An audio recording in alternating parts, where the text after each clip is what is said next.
Okay, at this point I probably have 2 viewers left, so to the both of you, thanks for your loyalty. Now, before I get started on my WrestleMania review, I would like to give an update on my friend J-Body, who, as you remember, used to do videos on this channel. Well, J-Body got married, and he's having a baby, and he wants to share his journey with all of you. So in the description to this video is a link to his new channel that he just set up. There's not many videos there, but he invites you to join him on his journey towards his new little wrestling fan.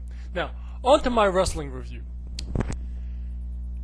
After WrestleMania 31, how many of you wanted the main event of WrestleMania 32 to be Roman Reigns versus Triple H? How many of you wanted Shane McMahon to come out of nowhere to fight The Undertaker? The answer is none of you. Let's face it, this is a WrestleMania card that nobody wanted. Yet, 100,000 people still showed up, allowing Triple H versus Roman Reigns to beat the attendance record of Hulk Hogan versus Andre the Giant. Now, in my opinion, there is a serious problem with the mentality of today's wrestling fans, which I hope to address in a future video. For years, I have talked about how WrestleMania has become an overbloated, overproduced, substance-deprived mess of a show. A card barely worthy of Monday Night Raw, presented in front of a massive crowd with all these colors and special effects, and declared the biggest event of the year, right? Like Razor Ramon would say, all bluff, no stuff, right? At this point, I wish they would go back to a normal arena like Madison Square Garden, just for a change of pace, just so it looks different, because it's like all the same thing now. Every single one looks the same. They have the big WrestleMania letters in the back, and then the giant stage, and then the long ramp to the ring, and it's like the same routine. They start out with like a ladder match or a Money in the Bank match. Then there's the Randy Orton, AJ Styles type match, a big Undertaker match in the middle, then the Divas match, then the Hall of Famers come out, then they announce the attendance record, then The Rock comes out and wastes a whole bunch of time, and then the main event. It's like the exact same thing now. It's like it's become routine. At least WrestleMania 6, 7, and 8, at least they look different, right? When you watch WrestleMania 6, it's completely different from WrestleMania 7. It's completely different from WrestleMania 8. They all have their own unique identity and are completely different in feel and look and environment. Now it's like the exact same thing, and 100,000 people show up for it. So as usual, WrestleMania 32 starts out with a ladder match, and it was a nice match with some good spots, but again, it's routine. It feels like the same old thing. Like, remember that other ladder match where Booker T pulls the tiny ladder from under the ring? He's like, are you kidding me? It's like the same thing. They all kind of blend together now.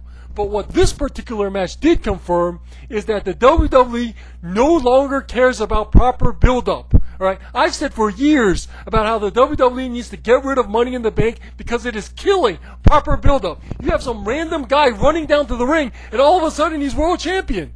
Well, here, they decide to slap the IC title belt on some jobber with no build-up. Look, putting the IC title on a jobber does not make him Intercontinental Champion. All that does is make the IC title a jobber's belt. Right? Nobody is going to think of Zack Ryder on the same level of guys like Shawn Michaels, Bret Hart, The Rock, Stone Cold, and the other IC legends. All right? Putting it on him makes no sense. As much as I think Kevin Owens is a pudgy jobber-looking Pillsbury Doughboy, they should have kept the belt on him and gave him a long heel, honky-tonk man style IC title reign. Putting it on Zack Ryder serves absolutely no purpose. The next match was AJ Styles versus Chris Jericho. Now, isn't it funny how WWE fanboys ignore AJ Styles for 10 years when he's in TNA, but all of a sudden now they treat him like he's this huge deal? Again, the messed up mentality of today's fanboys. But anyone who knows WWE knows that there was no way that AJ Styles was going to win this match.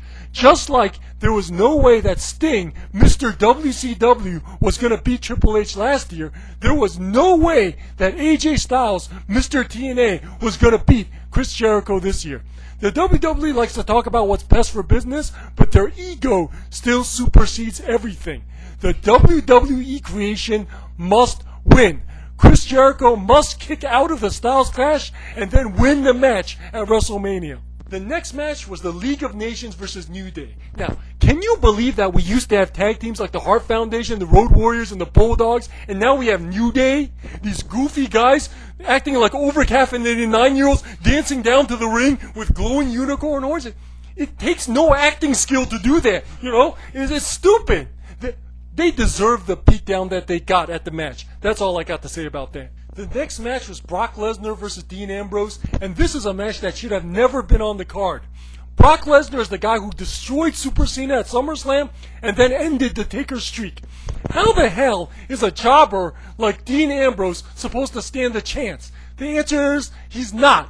Brock Lesnar is supposed to destroy him in like 2 seconds, and thankfully that's pretty much what happened. This match should have never been on the card. The next match was the women's match. Now, you know one of the biggest complaints about wrestling now is how all the wrestlers look the same? Well, the same holds true with the women. From the indies all the way to the WWE, they all look the same now. They have the tight, bright, colorful outfits and the glittery neon hair. You know, they look like a bunch of assembly line Gem in the holograms. Like when they're coming down to the ring for like a battle royal, they all look like the same. You can't tell them apart. Like, remember when we had badass women like Medusa and Chyna? You know, now you have these tiny little female wrestlers that they look like they're getting ready for some Disney Channel music video. Now, as far as the women's triple threat match goes, we knew one thing for sure, and that's that Becky Lynch was the one that was going to tap out or get pinned, because Charlotte is Ric Flair's daughter. Sasha Banks is Snoop Dogg's cousin. They have the political power, and therefore Becky Lynch is the one that's going to get her ass kicked. The only question is, who had more political power? My guess was Ric Flair because of his ties with the industry, and it looks like I was right. Charlotte beats Becky Lynch to become the new women's champion. The next match was The Undertaker versus Shane McMahon, and all I got to say about this match is, you know what you're getting into. When I first heard this match was announced, the first thing I thought about was Shane McMahon doing the elbow drop off the Titantron. And that's pretty much what happened. I also expected him to do the Van Terminator, which he did. Again, you pretty much know what you're getting into with this match. Now, the next match was the Battle Royal, which was won by this big, tall ham and egger. Now, I don't see how this big, tall ham and egger is going to be a star. First of all, he reminds me too much of Drew McIntyre. Rudy Poo Drew. He's like another one of those big, tall, goofy guys, you know. I don't see how someone with goofiness, Rudy Poo levels this high is going to become a star. The next match was The Rock destroying that Wyatt guy. Now, first of all, have you noticed that Bray Wyatt is just a glorified jobber? He gets beat by Cena, he gets beat by The Undertaker, he gets beat at pretty much every house show, and now The Rock makes a fool out of him at WrestleMania. Bray Wyatt and Dean Ambrose are glorified jobbers, right? Second of all, as much as I love The Rock, I am getting tired of him hogging so much airtime at every WrestleMania. Look, he comes out to the ring, and then he stays on the ramp like forever. He like walks back and forth forever. Then he goes down to the ring, grabs the mic, and then he starts pausing after every word just to hog up airtime. It reminds me of WrestleMania 4, where halfway through the show, Hogan started posing in the ring for like an hour. You know, I remember trying to fast forward through that part. When Hogan was posing, I would like fast forward through it, and it would still take forever. You know, well, that's what The Rock's doing right now. As much as I love The Rock, as much as I love the Hogan, I am getting tired of these mid-show hoggings of airtime. Now, the next match was the main event. Now, isn't it interesting how Triple H, knowing that this WrestleMania was going to break the attendance record, puts himself in the main event? So, last year, he makes himself beat Sting in Sting's only WrestleMania, and this year, he puts himself in the main event with 100,000 people. He really is the game, isn't he? Mr. Politics. At WrestleMania 3, 90,000 people, about 90,000 people, showed up to watch Hulk Hogan versus Andre the Giant. Do you really think 100,000 people showed up just to see Triple H? No! This WrestleMania was going to get 100,000 people no matter what. Right? Nobody's going to believe that 100,000 people showed up just for Triple H. But he wants to make it look that way, apparently, because he's the game. So another WrestleMania ends with the top babyface getting booed by the fans. Now, the last time a top babyface got cheered at WrestleMania was Daniel Bryan at WrestleMania 30. But before that, it was John Cena getting booed. The WWE has been unable to create new stars. Isn't it sad how the last 3 cover boys of the WWE video games have been The Rock, John Cena, and Stone Cold? Since when do WWE video games use cover boys from 15 years ago? Likewise, isn't it sad that the best parts of WrestleMania now are when the Attitude Era people show up? Like when Shawn Michaels, Mick Foley, and Stone Cold show up, and then when The Rock shows up, like that's the best parts of the WrestleMania, when the guys from 15 years ago show up. The WWE fanboys have really got to wake up. Because when 100,000 of them show up for an event main evented by Roman Reigns versus Triple H, all you're going to get are more mediocre, run-of-the-mill WrestleManias.